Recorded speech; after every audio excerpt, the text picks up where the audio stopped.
जी अस्सलाम वालेकुम। कैसे हैं आप सब? उम्मीद करती हूँ आप सब ठीक होंगे। मेरी दिली दुआ है अल्लाह ताला आपके दस्तरखान हमेशा भरे रखे, आमीन। आपकी टेंशनें परेशानियाँ दूर फरमाए।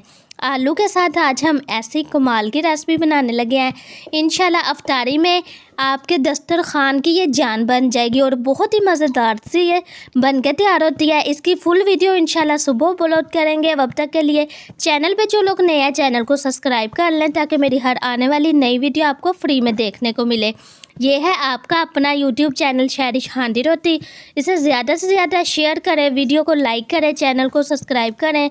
आपकी सपोर्ट के बिना हम कुछ नहीं है। आप भी हमारी यूट्यूब की एक फैमिली है, अपने चैनल को सपोर्ट करें। मेरी दिली दुआ है अल्लाह ताला आपकी भी परेशानी दूर फरमाए, आमीन। अल्लाह ताला हमारी भी परेशानियां दूर फरमाए। तो इंशाल्लाह इसकी वीडियो बहुत जल्द चैनल पे अपलोड करेंगे। आप लोग अपना ख्याल रखना। शहरिश हांडी रोटी की तरफ से अल्लाह।